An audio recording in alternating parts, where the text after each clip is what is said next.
சென்னை மாதிரி ஒரு பெரிய சிட்டில அரவிந்த் என்ற இளைஞன் வேலை பார்த்தார். அவருக்கு ஒரு ஐடி கம்பெனில புதிய வேலை கிடைச்சிச்சு. அங்க போகும்போது அவருக்கு எல்லாமே புதுசா தெரிஞ்சது. புதிய ஆபீஸ், புதிய மக்கள், பெரிய பெரிய பொறுப்புகள். அவருக்கு கொஞ்சம் பயம் இருந்துச்சு. ஆனாலும் என்ன செய்தாரு, வேலையை பார்த்துட்டு போயிட்டு இருந்தார். சில மாதங்கள் கடந்து போச்சு. அப்ப மேனேஜர் அவரை கூப்பிட்டு சொன்னாரு, இன்னும் ஒரு வீக்ல நமக்கு ஒரு பெரிய மீட்டிங் இருக்கு. அதுல ஒரு முக்கியமான பிரசன்டேஷன் நீ என்ன செய்யணும், கொடுக்கணும். அப்ப எல்லா பெரிய அதிகாரிகளுக்கு முன்னாடி நீ என்ன செய்ய வேண்டியது இருக்கும், பேச வேண்டியது இருக்கும் அரவிந்த் அப்படின்னு சொன்னாரு. அரவிந்த் அதை கேட்டுதான் ரொம்ப பயம். ஐயோ, ஃபர்ஸ்ட் டைம் நம்ம இவ்வளவு பெரிய மீட்டிங்ல பிரசன்ட் பண்ண போறோமா, ஐயோ சார் என்ன அப்படின்ட்டு மனசுல நினைச்சிட்டாரு. எதுவுமே வெளியில சொல்லல. நான் முடியாதுன்னு நான் சொல்லிட்டா இவர் வேலை விட்டு நிறுத்திடுவாரோ, இல்ல நான் ஏதாவது தவறு பண்ணிட்டா ஏதாவது ஆயிடுமோ என்று அவன் மனசுல ஒரே திகிலாவே இருந்துச்சு. என்ன செய்தான், வீட்டுக்கு போனான். வீட்டுக்கு போய் கவலையோடு இருந்தான். கவலையோடு இருந்து என்ன செய்தான், அமைதியா உட்காந்துட்டு இருந்தான். அவங்க அம்மா பாத்துட்டு இருந்தாங்க. என்னப்பா என்னாச்சு, நீ ரொம்ப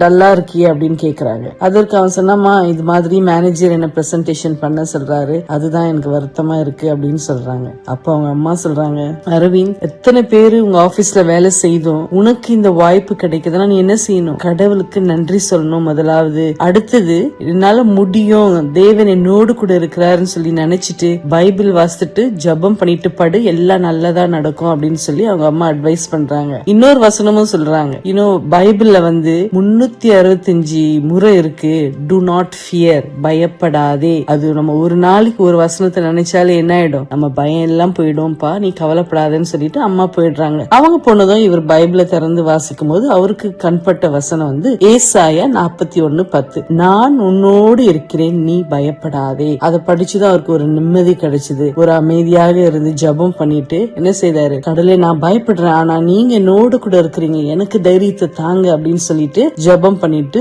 தூங்குறாரு. தூங்கிட்டு அந்த பிரசன்டேஷன் ஃபியூ டேஸ்ல வந்தது.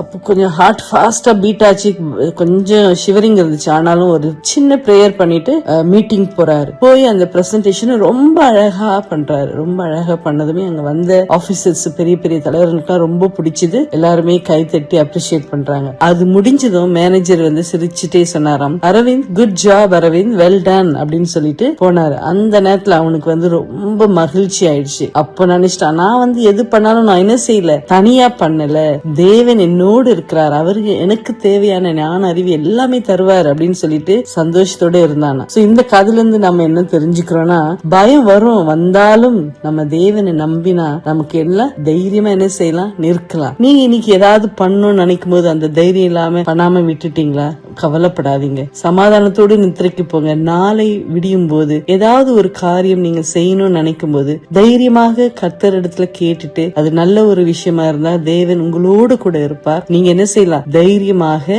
பண்ணலாம். இந்த வசனத்தை மறக்காதீங்க, ஏசாயா 41:10, நான் உன்னோடு இருக்கிறேன், நீ பயப்படாதே. தேவன் நம்மை ஆசீர்வதிப்பாராக. Good night.